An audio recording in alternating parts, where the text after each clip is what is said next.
é um país em guerra. Mas eis uma crise do nosso tempo. Trabalho. Viva a Espanha. Trabalhar. Eu vim trabalhar.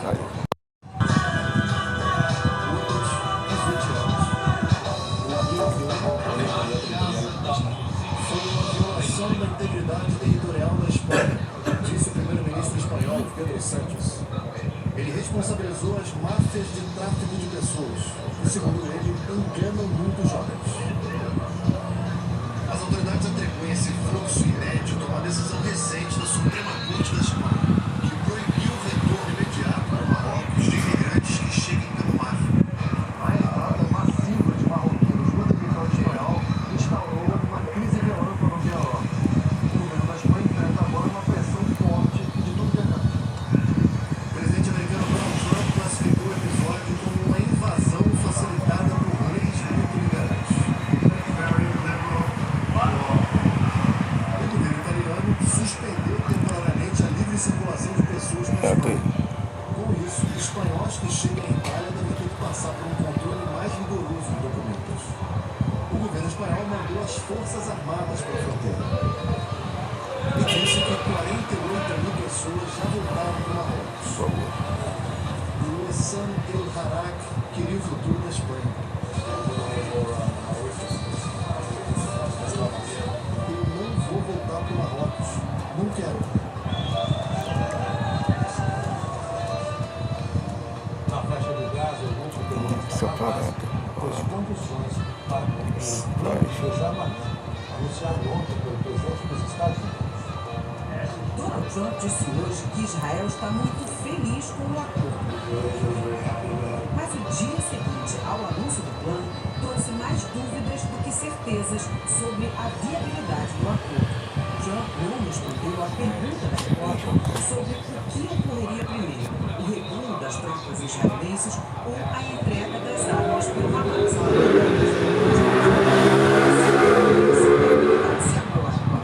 Antes de se desarmar, o grupo terrorista exige que Israel cumpra os compromissos da primeira etapa do cessar-fogo, iniciada em outubro do ano passado. Entre eles, encerrar completamente os ataques e recuar os militares que estão dentro da faixa de Gaza. A tela prevê que as tropas israelenses fiquem atrás dessa linha amarela. Mas nos últimos meses, os soldados ultrapassaram o perímetro alegando questões de segurança. Segundo as autoridades israelenses ouvidas pela imprensa internacional, Israel quer começar. Primeiro, o Hamas entrega as armas e só depois as tropas recuarão atrás da linha amarela. Desde outubro, os ataques dos dois lados continuam, mas em menor proporção. Mesmo assim, mais de 1.000 palestinos morreram em 10 meses, segundo a ONU. Hoje, o ministro da Segurança Nacional de Israel, Itamar Ben-Gvir, disse que o acordo é inaceitável e permitiria ao Hamas se reorganizar no próximo massacre. O grupo terrorista afirmou que só entregaria as armas mais pesadas quando o Estado palestino fosse criado e quando Israel se retirasse totalmente de Gaza. O plano de Trump prevê que o governo formado por 9 lideranças palestinas sem ligações com organizações terroristas passaria a controlar o território e uma força de paz internacional trabalharia com uma nova polícia palestina para garantir a segurança. Mas as divergências sobre o acordo colocam essas etapas em xeque. Em Gaza e em Israel, a população mostrou ceticismo. O Hamas está mentindo. Eles querem recuperar tempo. Este israelense. Este palestino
de Zamora. Mais de 1000 pessoas tiveram que deixar o parque natural na região do Rio Branco.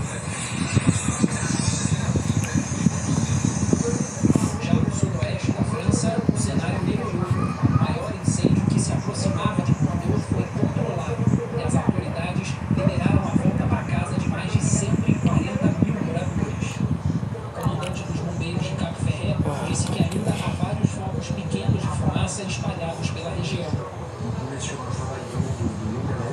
Porque se não combatermos esses focos, eles podem provocar novos incêndios mais adiante. 80 mil pessoas ainda não podem voltar para casa. Uma das vias interditadas é essa aqui, Rio Branco, onde por toda parte a gente só encontra cinza e destruição. Hoje, o ministro do Interior aqui da França disse que mais de 300 suspeitos de atear fogo em vegetação foram detidos. Em meio a um trabalho exaustivo, os bombeiros foram homenageados por alunos dessa escola no sudoeste da França.